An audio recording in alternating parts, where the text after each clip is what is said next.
السلام علیکم ویورز، میرا نام عطاء الرحمن اور آپ دیکھ رہے ہیں عطاء بخاری یوٹیوب چینل۔ قرآن کریم کی مسلسل ایکسپوزیشن کے سلسلہ میں آج ہم سورہ النساء کی آیت نمبر 69 کی ایکسپوزیشن کریں گے۔ اس آیت میں قانون یعنی یوں کہہ لیں کہ رول آف لا اور اس کی اطاعت، اس کی بات کی جا رہی ہے۔ نظام کا ایک مرکز، ہیڈ آف دا اسٹیٹ، اور آگے پھر اس کی اطاعت، ڈسپلن۔ تو یہ چیزیں اس آیت کے اندر سمجھائی جا رہی ہیں۔ تو شروع کرتے ہیں۔ کہا یہ جا رہا ہے وَمَن يُطِعِ اللَّهَ وَالرَّسُولَ، اور جو کوئی اللہ اور رسول کی اطاعت کرے گا۔ یہاں پر یہ چیز سمجھ لیں کہ رسول کی ذاتی اطاعت تو ہے ہی نہیں۔ رسول نے تو اللہ کے قانون کو فالو کیا جو اس کی کتاب قرآن میں دیا گیا۔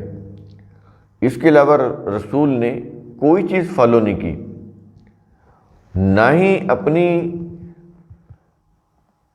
اپنی ذات کی اتباع کرائی کسی سے، کیونکہ رسول تو خود اللہ کے قانون کی اتباع کا پابند ہوتا تھا۔ تو دین کے معاملے میں رسول نے جس چیز کی اطاعت کرائی وہ اپنی ذاتی اطاعت نہیں بلکہ اللہ کے قوانین کی اطاعت کرائی، جس کی اطاعت کا رسول خود پابند تھا۔ تو رسول کی اطاعت در حقیقت اللہ کے قوانین کی اطاعت تھی۔ جب رسول حیات تھے اور صحابہ کرام موجود تھے، قرآن نازل ہو رہا تھا، یہ اس وقت کی بات ہوئی نا۔ تو یہاں پر یہ چیز سمجھ لیں کہ یہ دو الگ الگ اطاعتیں نہیں ہیں۔ جس رسول پر اللہ کا قرآن نازل ہوا، جو زمین پر اللہ کے نظام کی محسوس اتھارٹی تھی، ظاہر ہے قرآن تو اللہ نے نبی کو دیا، لیکن لوگوں کو قرآن پھر آگے نبی نے دیا۔ اللہ نے براہ راست لوگوں کو تو نہیں دیا۔ تو رسول نے جس چیز کی اطاعت کروائی جماعت صحابہ سے، تو وہ اپنی ذاتی اطاعت نہیں تھی، اللہ کے قانون کی اطاعت تھی، اس کے نظام کی اطاعت تھی، جس کی اتباع خود رسول نے بھی کی اور آگے اپنے صحابہ سے بھی اتباع کرائی۔ تو یہاں پر تو یہ چیز سمجھ لیں۔ اب ان کے متعلق بتا رہے ہیں کہ یہ جو اللہ اور اس کے رسول کی اطاعت کرنے والے ہیں، ان کا مقام کیا ہے، ان کا سٹیٹس کیا ہے۔ تو کیا یہ رہا ہے فَأُولَئِكَ مَعَ الَّذِينَ أَنْعَمَ اللَّهُ عَلَيْهِمْ، تو وہ لوگ ان کے ساتھ ہوں گے جن پر اللہ نے انعام کیا۔ کون لوگ؟ جو لوگ اللہ کی اطاعت کرتے ہیں، اس کے رسول کی اطاعت کرتے ہیں، وہ ان کے ساتھ ہوں گے جن پر اللہ نے انعام کیا۔ یعنی انعام یافتہ لوگوں کی جماعت میں وہ شامل ہوں گے۔ کون؟ اللہ اور اس کے رسول کی اطاعت کرنے والے۔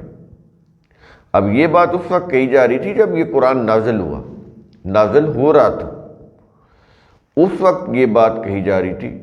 قرآن کے جو اولین مخاطب تھے جماعت صحابہ، ان کو کہہ رہا تھا۔ تو یہ چیزیں سمجھنی بہت ضروری ہیں کہ یہ باتیں اس وقت کی ہیں جب قرآن نازل ہو رہا تھا، رسول موجود تھے۔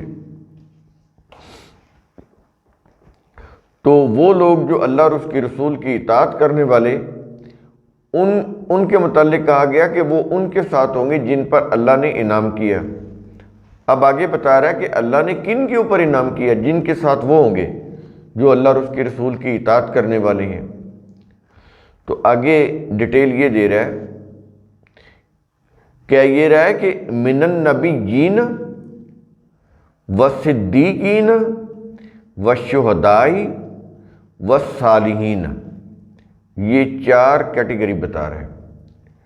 ایک تو ہے انبیاء، دوسری کیا ہے صدیقین، اور تیسری کیا ہے شہداء۔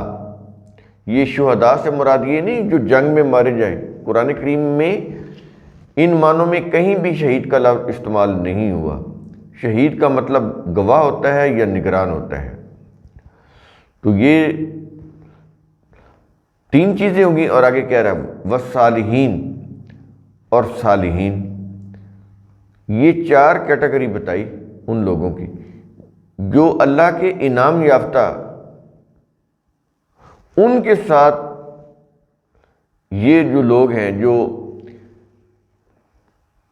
اللہ کی اور رسول کی اطاعت کرتے ہیں وہ بھی شامل ہو جائیں گے۔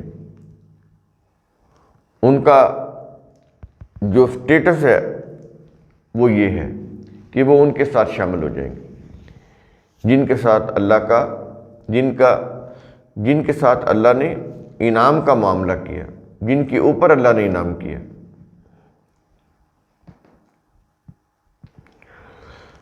اور آگے کہہ رہا ہے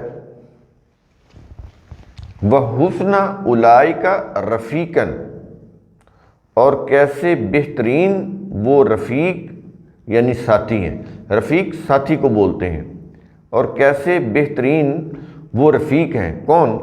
یہ جو انبیاء ہیں، صدیقین ہیں، شہداء ہیں اور صالحین ہیں، ان کے متعلق کہہ رہا ہے کہ وہ کتنے بہترین رفیق ہیں، ساتھی ہیں، کن کے؟ جنہوں نے اللہ کی اطاعت کی اور اس کے رسول کی اطاعت کی۔ یہاں پر ہم واضح کر دیں کہ یہ جو 4 کیٹیگری بتائی گئی ہیں، ان میں انبیاء یہ کون ہیں؟ انبیاء ہوتے تھے کیونکہ اب نبوت نہیں ہے، نبوت کا دروازہ بند ہو چکا۔ آخری نبی محمد کریم صلی اللہ علیہ وسلم، اس کے بعد قیامت تک کوئی نبی نہیں ہوگا۔ تو انبیاء یہ مقام بلند پر فائز لوگ جنہیں بلندیوں سے من جانب اللہ ضابطۂ قانون ملتا تھا۔ یہ عربی میں انبیاء کے معنی ہیں مقام بلند پر فائز لوگ جنہیں بلندیوں سے من جانب اللہ ضابطۂ ہدایت ملتا تھا، یہ ہے انبیاء۔ اور آگے کیا ہے؟ صدیقین۔ یہ کون ہوتے ہیں؟ جو اللہ کے قانون کے دعووں کو عملاً سچ کر دکھانے والے ہوتے ہیں۔ جو بھی دعوے وحی کی تعلیم میں دیے گئے کہ اگر یہ کرو گے تو ایسے انعام ملے گا، اگر یہ چیز غلط کرو گے تو ایسے تمہیں نقصان ہوگا، تباہی آئے گی، تو یہ دعوے ہیں نا، ان دعووں کو وہ سچ کر دکھانے والے ہوتے ہیں جو صدیقین ہوتے ہیں، کیونکہ وہ اللہ کے قوانین کو فالو کرتے ہوئے چلے جا رہے ہوتے ہیں۔ تو اس سے پھر وہ جو وحی کے جو دعوے ہوتے ہیں وہ عملاً سچ ہو کر سامنے آ جاتے ہیں۔ اور تیسرا ہے شہداء۔ یہ کون لوگ ہیں؟ جو اس قانون کے تحت نظام کے بقا و استحکام کے نگران ہوتے ہیں۔ ہم نے آپ کو بتایا نا کہ یہ جو شہداء ہے اس کے میننگ کیا ہے؟ تو اس کے میننگ ہے نگران، گواہ بھی ان کے معنوں میں آتا ہے، کیونکہ انہوں نے بھی دیکھا ہوتا ہے۔ نگران، یہ نگاہ، جنہوں نے دیکھا ہوتا ہے اس واقعے کو، وہ پھر اس واقعے کے گواہ بن جاتے ہیں۔ تو یہاں پر نگران کے معنی آئیں گے کہ جو اس قانون کے تحت نظام کے بقا و استحکام کے نگران ہوں گے۔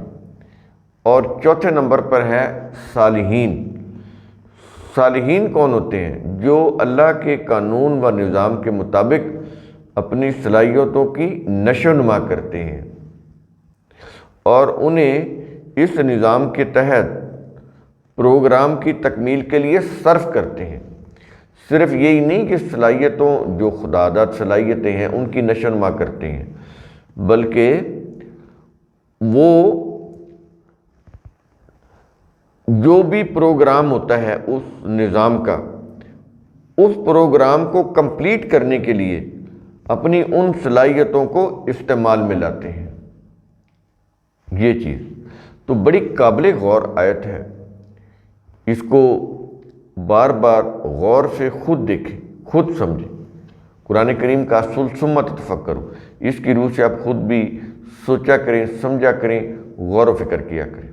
شکریہ۔